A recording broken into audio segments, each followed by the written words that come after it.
RTV app వార్తల్ని క్షణాల్లో చదివే అవకాశం ఉంటుంది. ఒక న్యూస్ పేపర్, ఒక టెలివిజన్ ఛానల్ మీ చేతుల్లో ఎప్పుడూ ఉంటాయి. ఉద్యోగస్తులు కూడా 1వ తారీఖు ఆదివారం రోజు కష్టపడకూడదనే లక్ష్యంతో ముందుగానే ఈ పెన్షన్ల పంపిణీ కార్యక్రమం మేము చేపట్టడం జరిగింది. మేము ఒకటే చెప్తా ఉన్నాం, చెప్పిన మాట ప్రకారం సామాజిక భద్రతా పెన్షన్ని మేము 4,000 చేసిస్తామని చెప్పడం జరిగింది. దాని మాట ప్రకారం మా ప్రభుత్వం జూలై 1వ తారీఖున 7,000 రూపాయలు పంపిణీ చేసింది. పెన్షన్లు ప్రకటించినటువంటి తేదీ నుంచే 3 నెలల అరియర్స్ కూడా బకాయిలు కలిపి 7,000 ఇవ్వడం జరిగింది. అదేవిధంగా వృద్ధులు, వికలాంగులకి 3,000 ఉన్నటువంటి పెన్షన్ రెట్టింపు చేసి 6,000 రూపాయలు ఇవ్వడం జరిగింది. దీర్ఘకాలిక వ్యాధులు ఉన్నటువంటి వాళ్ళకి, మంచానికే పరిమితమైన వాళ్ళకి 15,000 రూపాయలు వాళ్ళకి ఇవ్వడం జరుగుతూ ఉంది. దీర్ఘకాలిక వ్యాధిగ్రస్తులు కూడా 10,000 రూపాయలు ఇవ్వడం జరుగుతూ ఉంది. ఈ భారతదేశ చరిత్రలో ఎన్నడూ లేనంత విధంగా ఇంత గొప్పగా పెన్షన్లు ఇస్తున్నటువంటి ప్రభుత్వం తెలుగుదేశం ప్రభుత్వం.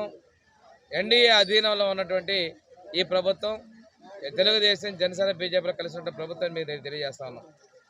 ఈరోజు ఒక్కసారి తీసుకుంటే రాష్ట్రంలో ఆర్థికంగా లోటు ఉంది. అయినప్పటికీ సాహసంగా పెంచిన పరిస్థితులు మేము చేస్తూ ఉన్నాం.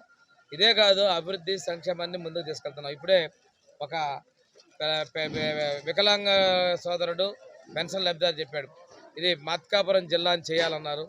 మేము ఎన్నికల ముందు చెప్పినట్టుగా తప్పనిగా మాట కట్టుబడి ఉన్నాం. కొంతమంది ఇక్కడ చొక్కాలు చెప్పేసి మా జిల్లా ప్రకటించమన్నాడు. తర్వాత మా ముఖ్యమంత్రి వద్దంటే ఆగిపోయామన్నారు. అలాగేముండదు, తప్పకుండా చేస్తాం. ఆయన ఇంకొక మాట అడిగాడు, ఇక్కడ వెలుగొండ ప్రాజెక్టు పూర్తి చేయమన్నాడు. నేను అడిగా, గత ముఖ్యమంత్రి వచ్చి మీటింగ్ పెట్టి చేశాడు కదయ్యా అని అన్న. అవి బోగస్ అండి అన్నాడు. ఈ అధికారులు కూడా అది బోగస్ అని తేల్చారు. వెలుగొండ ప్రాజెక్టుని ఆ రోజు నుంచి మేమే చెప్పాం, శంకుస్థాపన చేసేది మేమే, పూర్తి చేసేది మేమే అని చెప్పాం. తప్పనిసరిగా మా ప్రభుత్వం ఈ రెండింటి కూడా పూర్తి చేసి తెలియజేసుకుంటూ ఈరోజు వస్తూ నేను హాస్టల్ విజిట్ కూడా చేశాను. హాస్టల్లో ఎవరిని సిబ్బందిని మేము కొత్త వాళ్ళని తీసుకోవాలా.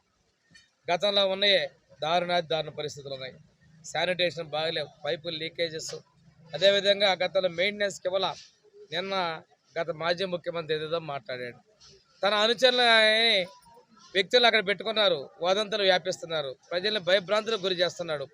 ఇటువంటి వాటికి మూల్యం చెల్లించ తప్పదు. ఆల్రెడీ చెల్లించారు, భవిష్యత్తులో తిరిగి కూడా దగ్గరికి రాలేరు. మీ సహచర